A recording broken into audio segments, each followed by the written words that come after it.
Welcome to the Creative Penn podcast.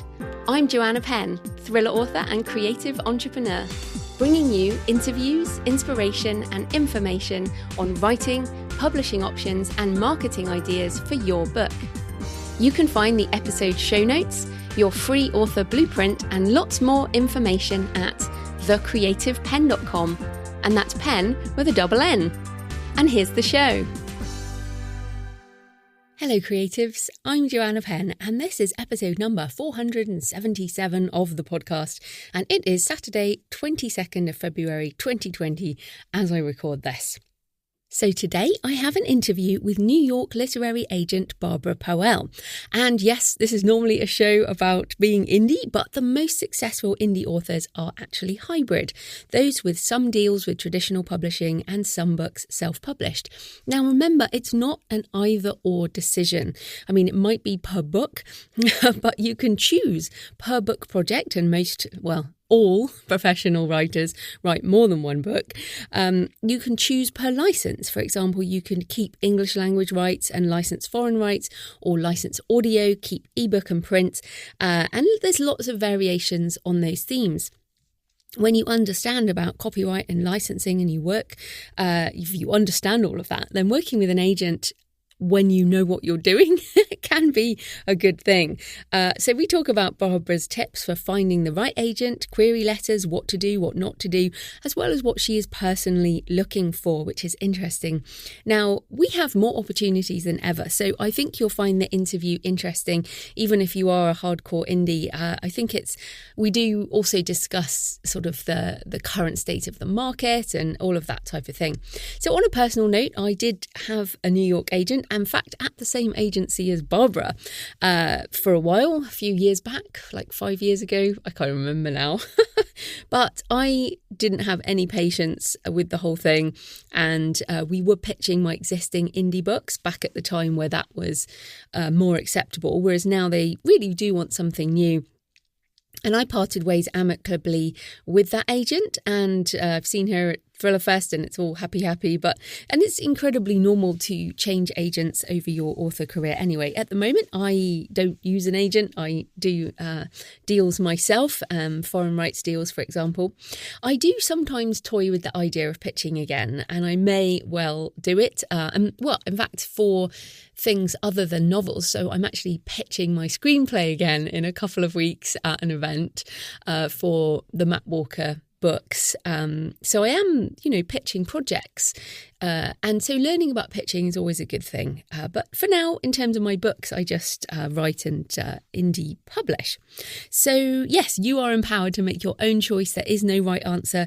I'm not offering advice in this area because it's really not something I do right now. But I hope you find it interesting. In publishing news this week, the Authors Guild released a report on the profession of author in the 21st century. Now, there are many flaws with these kind of reports. They do cite their methods and their data, but basically, the Authors Guild is mainly consisted of older, traditionally published authors. And so you can read about their methods. There are some indies included in the survey, but the vast majority of independent authors are not included in this survey. But it's interesting reading for some of the reasons that Barbara and I also talk about in this interview today. So and also harking back to the Rebecca Giblin interview on contracts. So they say advances are lower, contract terms are less favourable to authors. Authors are earning less. There are too many books. They kind of mention that an aside a couple of times. Not enough bookstores. Media opportunities have decreased. Not enough grants for real literature. The money goes to a small selection of authors at the top. And authors have to market themselves, leaving not enough time for writing important books and all these types of things. But they actually quote somebody else in there, and it echoes Lee Child at Thriller Fest a few years ago, which I mentioned in this interview today, saying no one can have the career that I had back in the day. So, Lee Child said, I've had this career because of the way the publishing ecosystem has worked during my lifetime. But basically everything has changed. And the report talks about the ebooks and other forces that have disrupted the market, driven down book prices. Writers have more ways to publish than ever, which is one of the few positive notes in this report. They do also mention that it's easier to sell a debut than a third or fourth book by a well-reviewed writer, which is the issue of the mid-list. But they do say none of these forces, industry consolidation, the decline of bookstores, the plight of the mid-list author, are new. But combined with the rise of new technologies in the last decade, these long-term trends suddenly accelerated. Now, the reason I bring this up is because the whole report seems to say, oh, things are so bad because things are not the way they were. And what they also have, they have a couple of bits where it's like, yes, you're almost grasping the future. But they say with self-publishing, authors are essentially pursuing a new business model, selling straight to the public. This has substantially altered what it means to be an author and has inarguably allowed some authors, mainly in the genre fields, to make a living they couldn't before. Authors now need skills they didn't need before and must invest substantial time and money outside of their writing. The profession of author today requires substantial marketing efforts, even when working with traditional publishers. And so I guess I'm taking this report as almost a sort of, this is what the past looked like, and this is a glimpse of the future. But the truth is, we cannot wind back the clock. As someone who is almost at my 45th birthday, I know this very well. So what we have to do is make the most of now, but also look forwards into the future, which is why I'm always talking a bit about the futurist side of things. How are things going to change in the next decade? I feel that partly the reason I've been able to make a living for 9 years now as a full-time creative, next year, 2021, will be my decade of full-time. And I'm pretty happy that I can adjust my business model every year to make sure that I can continue to do this. But one thing is very true. I do not make money in any of the ways that they talk about in this survey. So I'm not included in this survey. I don't think any of the really, really massive indies like Mark Dawson or Michael Anderle, I'm sure these people are not in this survey. Louise Ross, lots of people who are not included in this survey. But what we have to think about is what is going to happen next. And one of the most interesting things in this report is this hint about the future, potentially with Amazon. I have mentioned this before on the show, but essentially they're saying, they talk about Amazon's dominance. So, for example, in the USA, Amazon now accounts for over 35% of all unit sales of books, 77% of online sales of new print or ebooks, and 80% of ebooks overall. And this is in the USA, remember, specifically. Amazon publishes its own books that compete with products it retails for other publishers. Amazon controls what may be the most effective publicity platforms in book publishing. It advances new models, which makes books cheaper or free, Kindle Unlimited.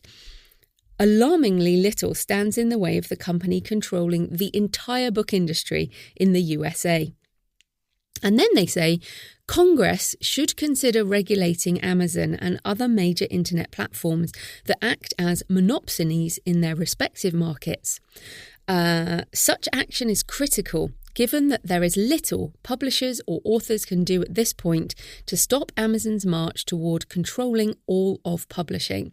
Now, what is so fascinating with this report is, and I said to Rebecca Giblin, to me, the answer is author empowerment. It's authors who have to choose what we do. So I've talked before, Amazon is less than 10% of my revenue comes from Amazon. So that is of my business revenue. And I did that deliberately. About 7 years ago, I realised that they were about 85% of my revenue. And I was like, not happy with the way this is going. I need to branch out so that I can make sure I'm not dependent on one company, which is kind of an obsession of mine since, if you don't know my story, back in 2008, in the global financial crisis, when I had a day job and we all got laid off on one day, 400 of us laid off on one day in my department. And that was it. That was my one stream of income, disappeared with one swipe of a pen. And that point, I said, I'm never going to have that happen again. I'm never going to allow one company to control my life. But what I want to question today is, what would happen if Congress did regulate Amazon? And the reason I say this seriously is because there is interest in this on both sides of the House. And this obviously has ramifications for traditional publishing. I mean, some of those big publishers have a huge amount of revenue coming through Amazon. So what would happen if that suddenly changed? What would happen if Amazon had to divest some of its businesses? What if they kept the advertising side but got rid of publishing? What if they did the opposite? What are some of the ways that disruption could impact our business model? I don't want to see a report like that in 10 years' time that says, this is what happened to all of those indie authors.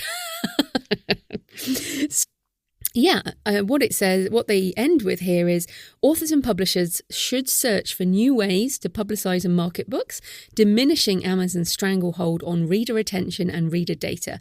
Publishers must work together to end structural inequalities that limit income and opportunities for marginalised authors.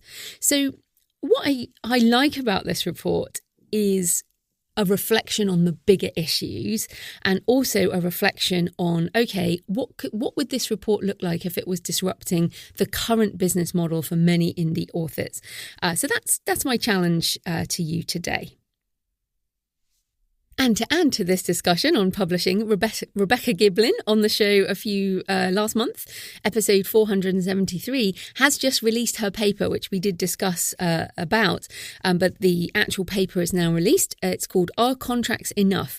An Empirical Study of Author Rights in Australian Publishing Agreements in the Melbourne University Law Review, which is an exploratory study of publishing contracts sourced from the archive of the Australian Society of Authors, which identifies serious deficiencies in the agreements generally, as well as specific provisions for returning rights to authors. So if you are thinking of signing a contract with an agent or traditional publisher after today's show, or if you have signed one and want to check what clauses might be an issue, link in the show notes to Rebecca's paper, but also I always recommend Christine Catherine Rush's book, Closing the Deal on Your Terms, agents, contracts and other things, something like that. Anyway, Christine Catherine Rush, Closing the Deal on Your Terms.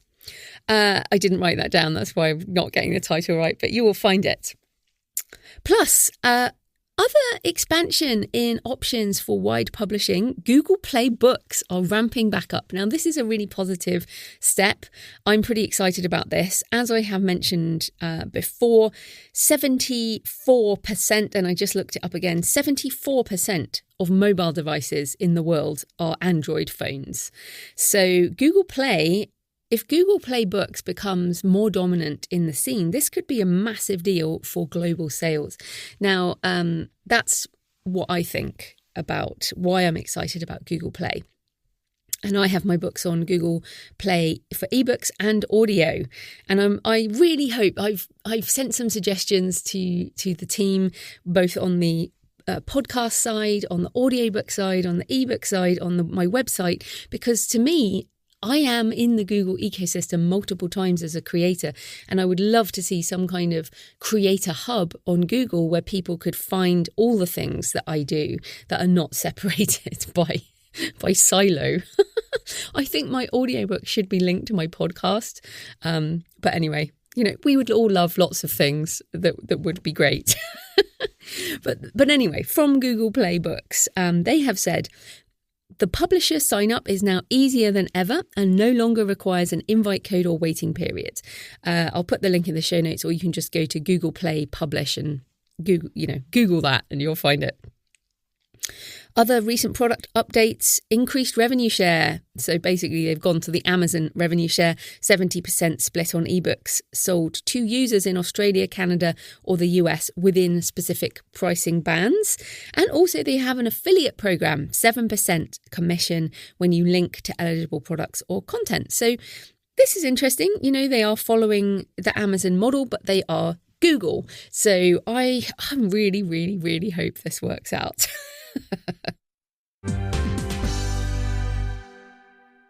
Okay, my personal update this week. After last week's week off, as I mentioned, I just couldn't get back into my novel, but now I am back into Map of the Impossible, and I'm still sort of getting back up to full speed, but I'm at 21,000 words and I'm having fun again. So I managed to get back into that mindset of the book. I'm looking at ancient Egyptian gods and a pathway through the underworld between our world and the borderlands, and I'm finding locations for my map walker adventures, and I'm enthusiastic. I'm back in that first draft creativity mode, and sometimes you do just need that little break. What I would say is, if you are feeling the way I was feeling last week and kind of, I just can't get back into this, rest is good. But if you do want to finish that book, you can't leave it too long.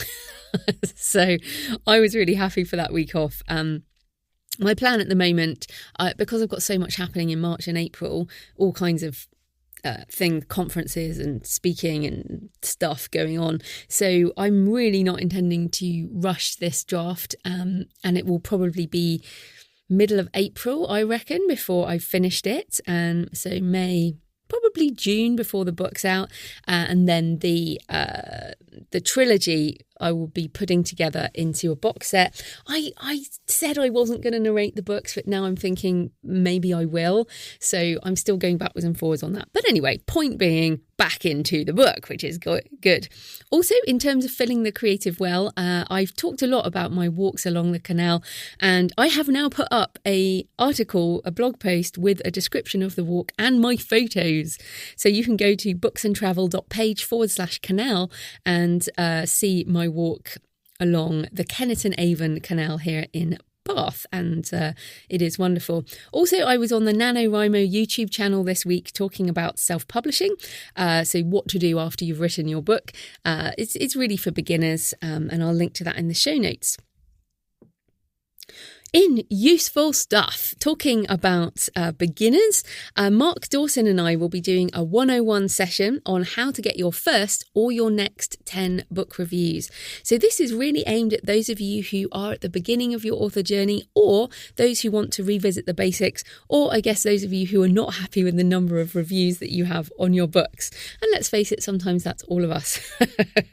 So we'll be going through how to get book reviews in an ethical manner, according to the terms and conditions, and also how to incorporate getting book reviews into your general marketing process, so it's an ongoing situation over time.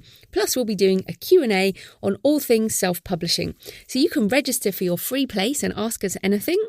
It will be on Thursday 5th of March, 3 p.m. US Eastern, 8 p.m. UK, and as ever you can register to join us live, or you can register for the replay. So go to thecreativepenn.com/MAR5, so short for March 5th. So thecreativepenn.com/MAR5, MAR5, link in the show notes. So thanks for all your emails and tweets and comments this week. And first up, a shout out to Jenny Roman, who says, listening to the podcast while mucking out and bringing the horses in out of the bog that their paddock has become. Thanks, Storm Dennis. Yes, it has been pretty stormy here. And thank you for the picture of you with the horses, Jenny. I really love that. And it's been a while since I've sort of said, please do send pictures. So please do send pictures of wherever you are listening to the show.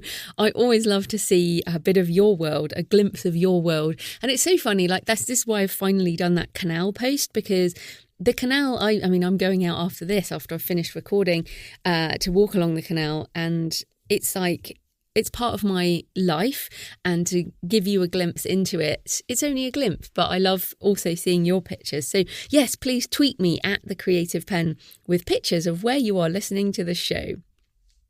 On the fight scenes from last week, Dawn says, OMG, thank you. This just helped me finally decide how to fix up a chapter I've been working on for a while.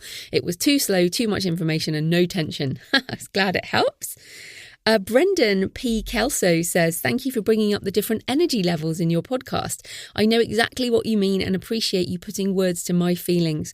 Some days I'm just not in the groove because my headspace is on a different part of my business, like taxes. Yes, I was there as well. And this also returns me to the survey, which I'm still going through. It has literally thousands and thousands of questions, but quite a lot of questions on how can I write every day. And I've said before, I'll say it again, I'm a binge writer and a kind of project-based writer. I do not write every day. Well, I might write some things, like I just wrote the introduction to this podcast, but I'm not writing for a book.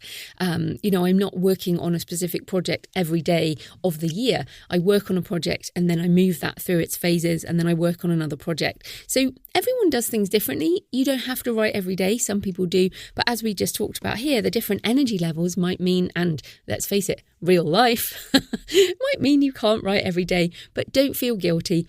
Just get back to it when you can. Gil Grimes says, loved your rant on the February 17th show. As a palliative doctor, I see this often. Live life. You will always do the best you can in any given moment. It is regret at the end that hurts so much. Thank you, Gil. I really appreciate that. And finally, Kate Craik says, on my comment around mediocre, Kate says, we have to keep writing, mediocre or otherwise. The world needs us to live our creativity and tell our stories. That's what creates real change for the better. And absolutely, this mediocre comment keeps going around my head. If you didn't listen to last week's show, go and have a listen, because I basically talk about, is it worth writing when we feel like we are mediocre or average? Or just not that great? And yes, we should. Right, so today's show is sponsored by my own How to Write a Novel course. Did you know I had a course on how to write a novel? Because actually I do know how to write a novel at this point. And yes, from idea to finished manuscript is the tagline. Is it your dream to write a novel, but you just don't know where to start? Have you started writing only to run out of ideas? Are you suffering from self-doubt about whether you're good enough to write a novel? And do you feel overwhelmed by all the information and craft books out there? If you want to strip everything back and learn a step-by-step basic process to writing your novel, check out my course, How to Write a Novel.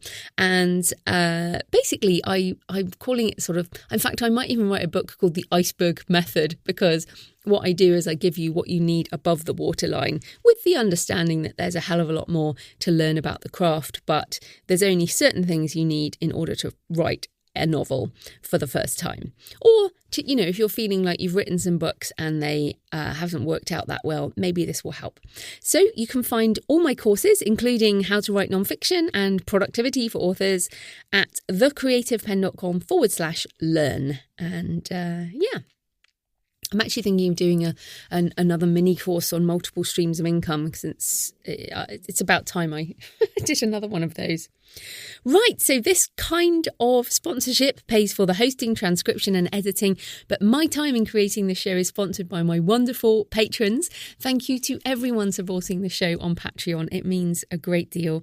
And thanks to new patrons this week, Lynn Newman and Kevin Dunn. I really appreciate your support. It demonstrates you enjoy the show and want it to continue. And you can support the show with just a couple of dollars a month, and you'll get the extra Q&A audio, including the backlist. So lots of audio fun. You can support the show at patreon.com, patreon.com/thecreativepen. Right, let's get into the interview. Barbara Poelle is a literary agent at the Irene Goodman Literary Agency in New York. She's also a magazine columnist at Writer's Digest and the author of Funny You Should Ask, mostly serious answers to mostly serious questions about the book publishing industry. Welcome, Barbara. Thank you so much for having me. Oh, it's great to have you on the show. So first up, tell us a bit more about you and your journey into publishing, and what do you love about being an agent? Oh, well, okay. That's a long story and then a quick answer. So I have a secret history as a film and television actress in Los Angeles. But when the buzz kind of started wearing off about being on stage, I did a lot of comedy too, sketch, improv, and stand-up. I started looking around for what else I wanted to do. And my husband I was newly married at the time, and he was really insistent that I would make an amazing literary agent. And I said, why? And he said, well, you love to read and you love your own opinions, which fair enough. So I did what I think everyone should be doing when thinking of a career change is I tapped every avenue I had to set up informational interviews. So I set up interviews with editors and agents in order to figure out what side I wanted to gravitate towards. And it became very apparent very quickly that the agenting side was the right side for me. I love agenting. I love the industry. On the agent side, you only eat what you kill, right? So you're feast or famine. You depend on yourself and only yourself. So there's a lot of unknown in that, and there's a lot of risk taking, and my personality fits very well with that. Where on the editorial side, you're so deeply mired into the creative, which is wonderful, and you have a paycheck you can depend on, and you have a 401k, and you have health coverage. It just, to me, the idea of depending on myself for my income was much more appealing, and the idea that I could take on anything I wanted. I can take on a picture book, I can take on a memoir, I can take anything. There's anything that I'm excited about, I can take on. So that is both the journey of me being an agent and the idea of what I like about working in publishing is being able to be a conduit to facilitate art, no matter what genre it comes in. Fantastic. And it's interesting. So you mentioned improv and comedy there, because I think I was quite surprised because I've known of your reputation in the industry. And oh dear. This book is very kind of funny. It's so tell us a bit more about that. Why go with this funny angle with what many people think is very serious? Well, I think it's interesting that you say of my reputation because, yeah, I can be pretty ferocious, but also I think one of the most important things in life and career, and no matter what you're doing, is you got to have a couple laughs along the way. So, yeah, I do have a history in stand-up and sketch and improv, and I find that even as an agent, that helps. If you have a couple of, different situations you're in, who doesn't gravitate towards the one that's going to be handled with, professionalism and panache, but a little bit of laughter along the way. We could all use a little more laughter. So for me, it was a natural evolution to start incorporating a lot of my comedy into my business, just because why not? I mean, we're all so serious all the time, and there's such high stakes involved in people's art and their dreams coming true. So it's fun to bring a little levity to the situation. And I think in the case of the book with Funny You Should Ask, it was the same thing. There's so many questions out there, and there are a lot of resource materials out there for those questions. But I wanted this to be enjoyable and also to demystify a bit of publishing in itself. So to do that and have a little laughter puts everyone at ease, right?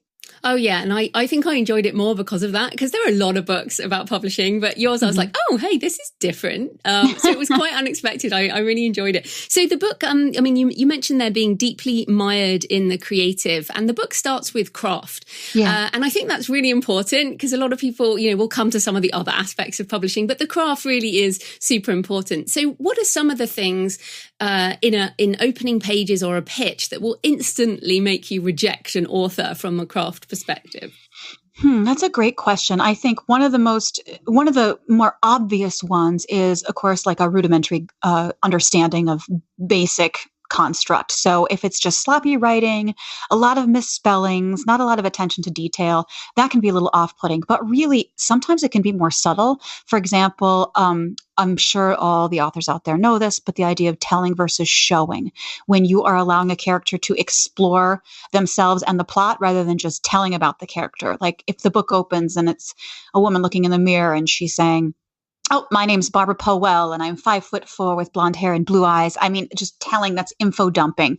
That can oftentimes turn me off right away if you just get info dumping and telling. And also the ratio of dialogue to narrative, while subtle, can sometimes be really interruptive to pacing. So if you have too much dialogue and not enough narrative, we're really just grazing the surface like a stone skipping across the top of a lake to get to know these characters. Where if you are having a ratio of narrative to dialogue where we can really sink into the atmosphere and get our five senses involved in the showing of what's happening in the story, it's a much stronger foot forward.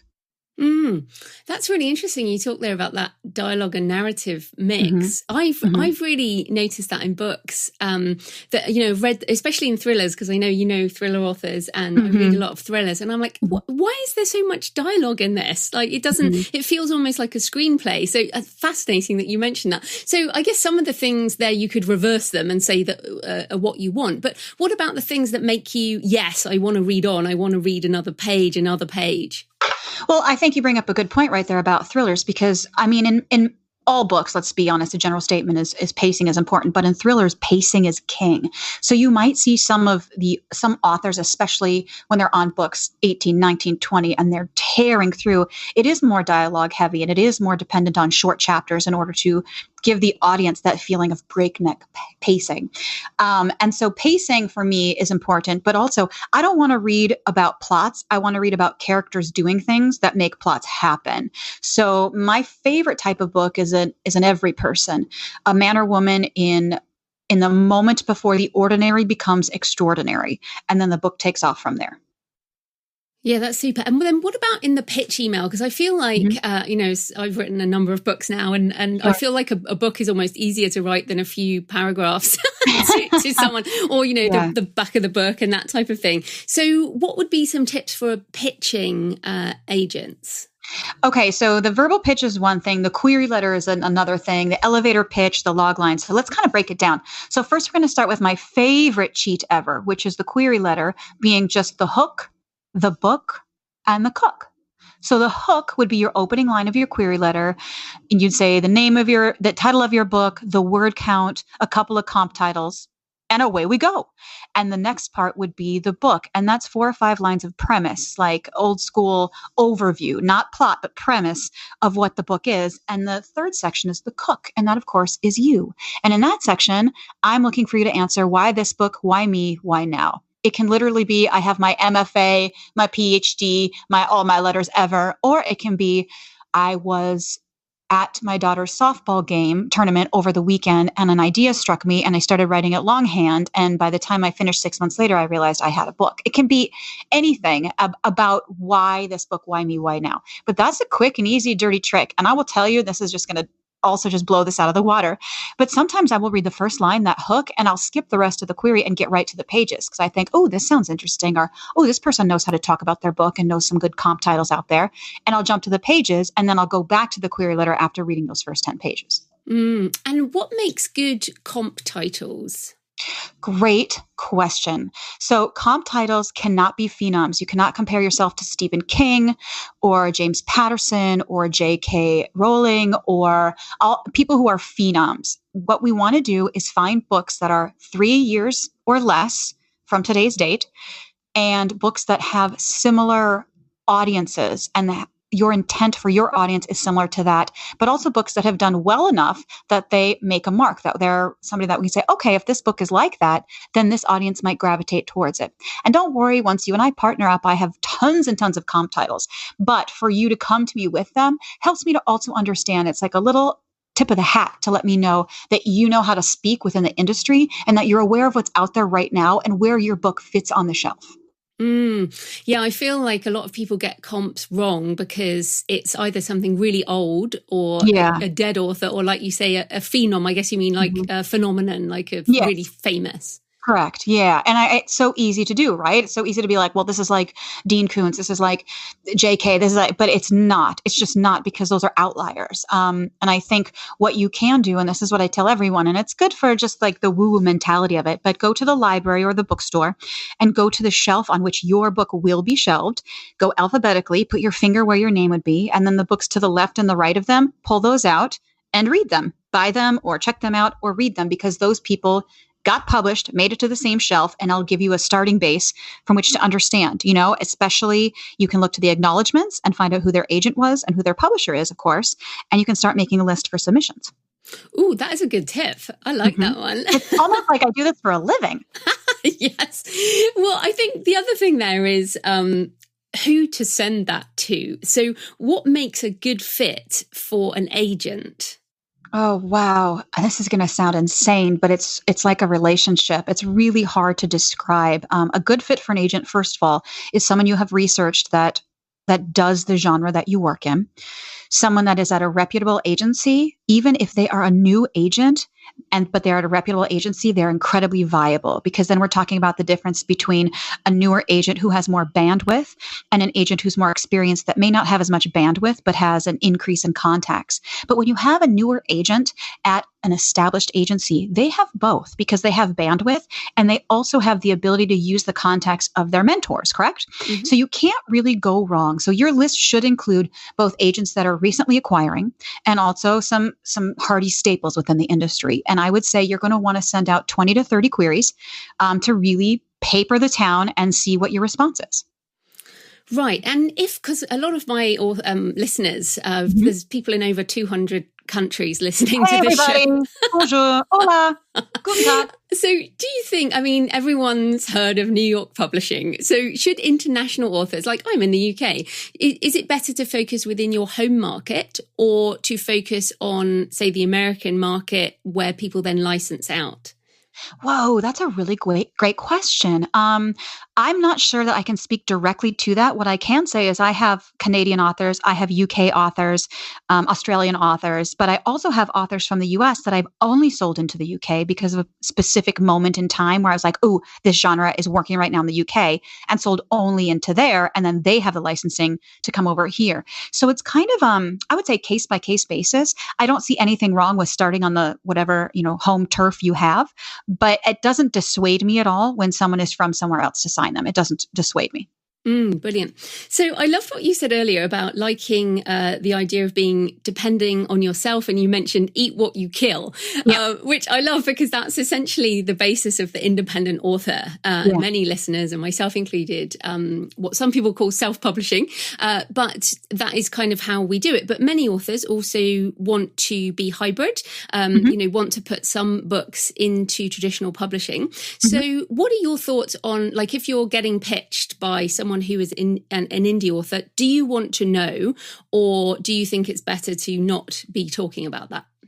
First things first, I just want to know what their book is. And if I fall in love with it and we want to move forward together, yes, at some point, it would be nice to know what your publishing history is, what your previous experience is. But for me, it's always going to come down to the book itself. It's always going to come down to how passionate I feel about the current project.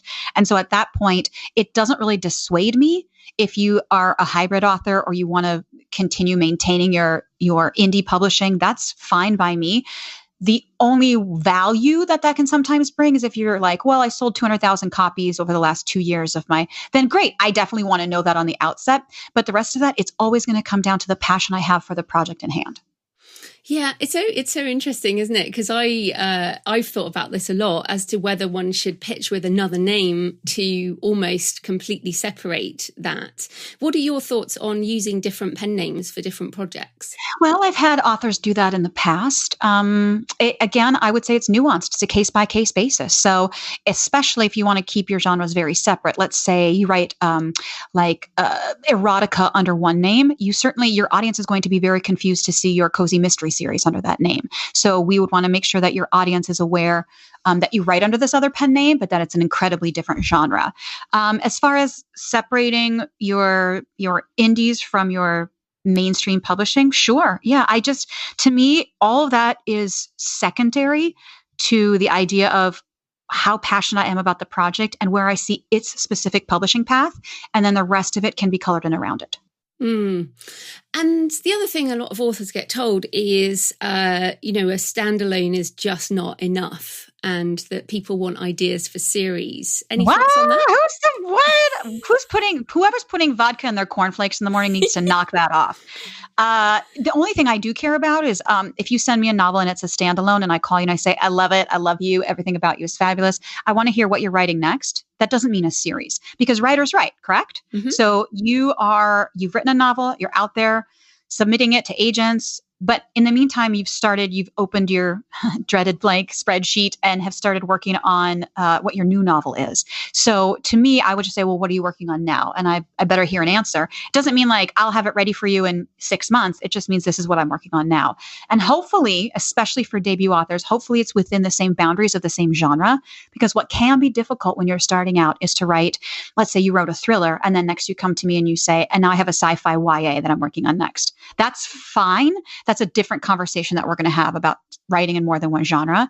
The second book, especially on your debut launch, I would prefer if it's within the same commercial or literary field. It's just a little bit easier, but that's not to say you can't write in 2 different genres simultaneously. Fantastic. And then I guess the other thing with independent authors is we've seen some quite big names in the industry do things like print-only deals or foreign rights only, that type of thing.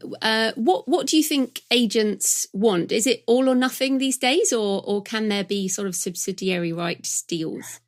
Well, I've been doing this for about 13 years, and our contract, while incredibly easy to digest, it's maybe 3 paragraphs, the agency agreement, it covers everything. Now, specifically, if someone is a screenwriter and writing screenplays, we can go ahead and exempt that because I don't represent screenplays, that kind of thing. But otherwise, we are a full service agency. So we handle the foreign rights, we handle the film rights, we handle merchandising, we handle all kinds of rights that can be exploited under a publishing contract. And yeah, it is whole hog, and it always has been. The only exceptions, like I said, are I would say, tangential fields like screenwriting, or say you are a poet, you have a poetry chapbook or something that we can have a conversation about, excluding that from our contract. But no, we're full service and we're going to push every door.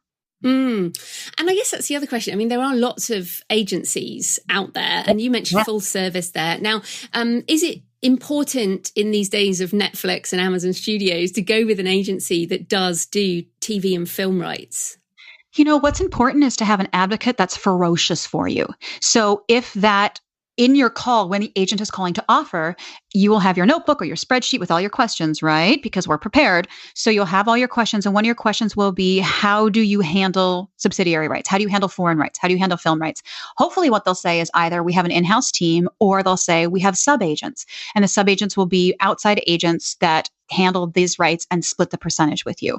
So that's a question that's important to ask. Now, if the agent is like, I, work out of my living room and I don't exploit these rights, but I sell world rights and I sell film to the publisher. That's a conversation you are going to want to have with them to say, well, what are the benefits of selling both film and foreign rights to a publisher, and talk it through with them. Because there are agencies that do that just sell the whole hog to the publisher. It's all about who's going to be the most ferocious and who's going to get you that publishing path. So what are some of the misconceptions that authors have? I mean, to me, I still remember when I wrote my first book and I thought I would sell that book and I'd make $1 million and I'd retire. So what is the reality of being a successful author in today's industry? I think successful is a really interesting word. I keep using the word nuanced, but it's true. Success can be measured in a variety of ways, depending on what the author's goals are and what their current living situation is. I mean, if I was a single lady and I owned my home and I sold my book for $60,000, does that mean that I can cover my bills and I'm successful and I can quit everything and just work on writing? That could be the case. Whereas if you are supporting a family of 4 as a woman and you get a $60,000 book deal, that means you're not really going to be able to, quit your day job and move forward. So all these extenuating circumstances can decide what success looks like in a measurement. There are 2 types of what I say to my authors. There's quantitative and qualitative.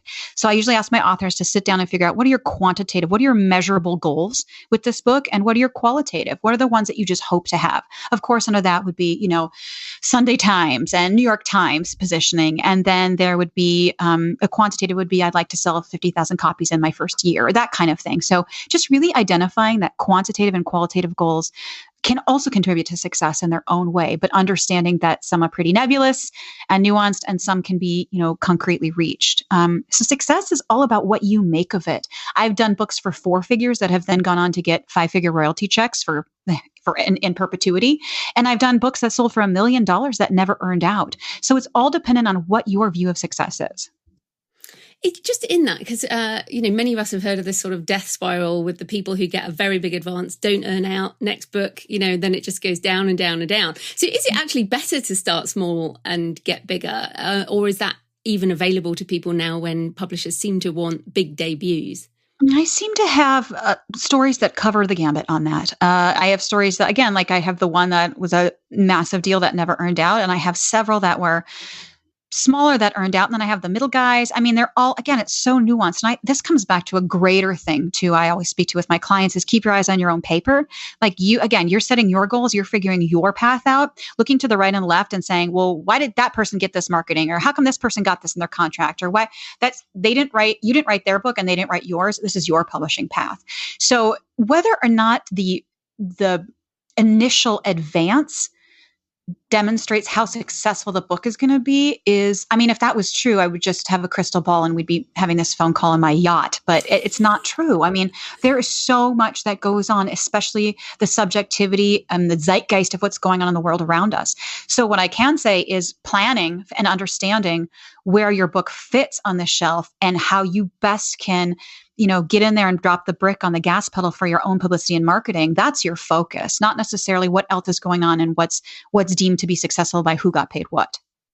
Yeah, it's just natural though, isn't it? The comparison-itis. Yeah, but that's why I'm going to just like get an air horn and honk it at anyone. And they're like, I heard so-and-so got this. And I just want to be like, okay, listen really closely and just honk an air horn really hard into the phone because it just doesn't matter. That's not what we're doing. So you did mention marketing there, and I feel like this is a really big deal. A lot of indie authors are like, oh, I wish I could get a publisher and then they would do all the marketing. So what is the reality of what agents and publishers want in terms of marketing? Well, I think you heard my deep chuckle there for a second. Above all, and I think indie authors are really uniquely suited to understand this, this is a business, and actually we work for you in a sense. I work for you as an agent. The publisher is working for you to help, package and promote your book. But this is going to come down to you. It really is. I've seen, 8-page publicity and marketing plans, and I've seen single-page publicity and marketing plans. Again, you are going to be the determinant factor on how hard you are able to push on your avenues. The people that already know that you're out there, the people that are be interested in being the audience, in being your readers. It is a partnership. We all work together. We're all wearing the same color jersey when we get on the field, but that is not a sit back and put your feet up and watch the publisher do the job for you. That has never been my experience, and I can't imagine it ever will be. And you mentioned marketing plans there. Do you, again, it does come back to the story first, but do you appreciate an author who does bring a marketing plan to the table? Yes, if it makes sense. If it's something that's like, I plan on approaching the Sunday Times and asking for a review or what, I'm like, wait, who? How do you know? Like, how do you know these people? It can't be a wish list. It has to be concrete steps. For example, I attended this university and I was in this group, and it happens to be a national group, and they are willing to have me either Skype in or Zoom in and do a virtual tour, and that will reach over 100,000 people in the next 5 months. I mean, that is a valuable marketing tool. Anything else that you can bring to the table insofar as relationships you have with periodicals or publications where you know that they would be happy to have a short interview with you, especially online and providing content online, especially if there's a hook in your novel having to do with something that then can be branched out to other tangential avenues online. So yes, it's always helpful to come with ideas, but they can't be wackadoo. I'm going to call Oprah until she answers kind of stuff. And you mentioned the zeitgeist there, and I feel like a lot of people do take a while to write their book. Sure.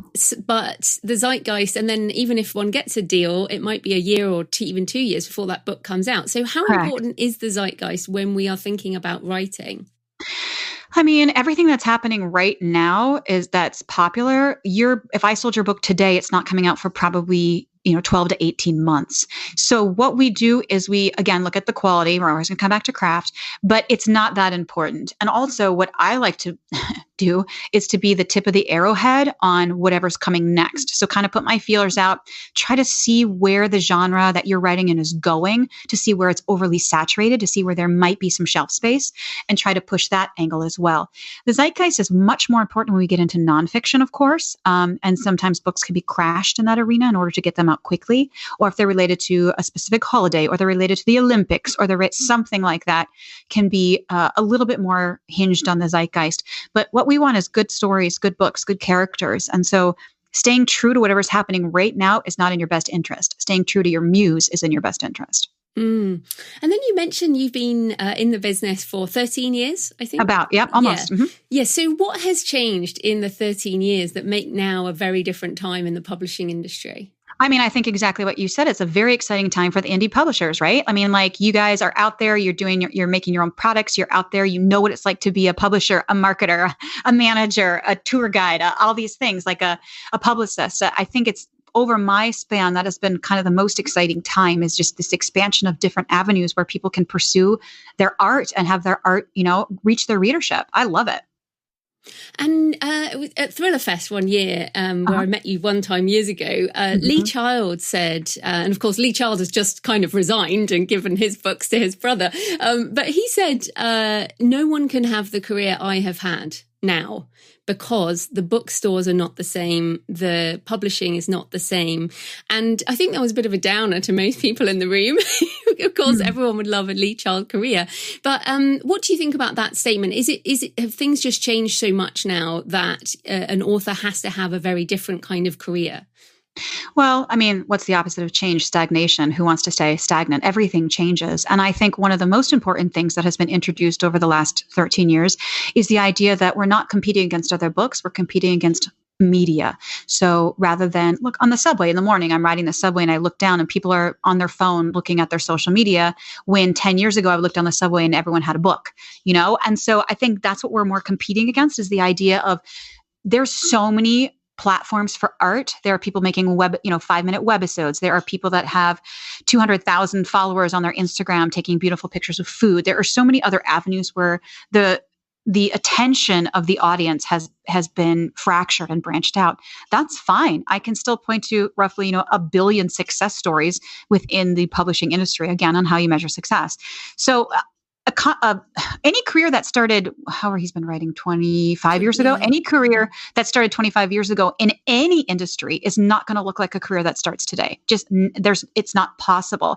So for me, it's not something to be disappointed. It's not something to take the air out of the room. It's something to be excited about. We want newness. The good news is every year, billions of readers are made, right? Right now, so many babies are being born, and they're going to read picture books, and then they're going to read middle grade, and then they're going to read YA. And so we're not going to reach a shortage of audience. What we need to make sure that we're understanding and recognizing is that so many media platforms are in competition with us, and finding new ways to stand out and make sure the readers know that we're there. And actually, while you're on that other thing, this sort of competition, because I now read pretty much all non-fiction I read in audio. So I read audio at sort of 1.5 speed and just consume. That's how I do it when I work out. I love nonfiction on audio. Oh my gosh. Although right now I'm listening to my author, Samantha Downing, with My Lovely Wife, is nominated for an Edgar here. So now I am listening to all the books in her category, and it's just so much fun. I love audiobooks. Love them. Yeah, me too. And this is something I think's really important. So if you mentioned you don't take screenplays, but do you take pictures for audio first projects? I don't. No, that is not my strongest avenue of pursuit. And you'd be better suited to find an advocate that has that as one of their strongest avenues of pursuit. Yeah, I guess it was meant to be a wider question of, are agents in general looking for sort of this audio first, or is that more go to radio drama programs and stuff like that, because Audible are open for direct pitches for audio first products, and they they're buying up rights for audio products. But I wondered if that is something that you're excited about, or that agents are now looking at as a different subsidiary right. I'm sure they are. I can't speak directly to it because it's not something that I excel at. So I'm sure that they are. And I'm sure some Googling will bring you a list of agents or at least some deals from agents that do the audio first or audio only. But to me, I can't really speak to it from a place of knowledge because it's not where I'm focusing. No, sure. Okay, so we're almost done, but it is January 2020 as we speak. So the beginning of another decade. So what are you excited about? I mean, I like that you sound excited about lots of things like I am, but what are you excited about in terms of where publishing might be going in the 2020s? I am really excited about, we have so long to go on this, but I'm excited about the diversity I'm starting to really see. I think there are so many stories to be told from so many lenses, and we're starting to see more of those lenses. We have so far to go, but it is happening. And I am so excited to be in this industry during this time because of that. I also just think like I said, there are always stories to tell. And I know that my next client is out there, and it's so exciting. I mean, every query I open, every click, I hope this is the one. Is this the one? And it's just a very exciting time to be a storyteller. And I am just thrilled and honored to be someone who can facilitate stories. Brilliant. So where can people find you and the book online? Oh, well, thanks. You can go to funnyyoushouldAskbook.com, and then you can find me. And I know you warned me against this, but hey, you guys are out there, right? You can find me with your query letter and your first 10 pages at barbara.queries@irenegoodman.com. I did it, Joanna. You warned me, but I did it. No, well, absolutely. And since you did say that, are you looking for any particular projects, so you don't get everything? Yeah. Oh, good point. Good point. So what I'm not looking for right now, and that's not to say not ever, but just right now, I'm stepping back a bit from memoir and from nonfiction. I would say right now I'm 95% fiction. With that in mind, I love the big genres. I love mysteries, thrillers, suspense, crime. I'm definitely looking for more there. But what I'm really looking for, my heart is set on, I want to find an upmarket rom-com without being a rom-com, like not a cheeky kind of, tongue-in-cheek, stereotypical rom-com. I like to find a grounded fiction with comedic elements. And with my comedy background, it's hard to make me laugh. So I need to be reading something that makes me laugh out loud. I want to find an atypical love story that makes me laugh out loud. There. Oh, that is cool. Okay, so if you're out there, definitely email Barbara. Well, thank you so much for your time. That was great. Oh, this has been my privilege. Thank you. So I hope you found the discussion with Barbara interesting today, and that it has given you a perspective around what agents are looking for. Maybe you even have her perfect project. So in the next show, I'll be talking to Michelle Cobb from the Audio Publishers Association about why audiobooks are the fastest growing segment in publishing, thoughts on marketing, as well as global expansion and changes in listener habits. So really fascinating to talk to Michelle. So happy writing. And I'll see you next time. Thanks for listening today. I hope you found it helpful. You might also like the backlist episodes and show notes available at thecreativepenn.com/podcast. You can also get your free author blueprint at thecreativepenn.com/blueprint. If you'd like to connect, you can tweet me at The Creative Penn or find me on Facebook at The Creative Penn. See you next time.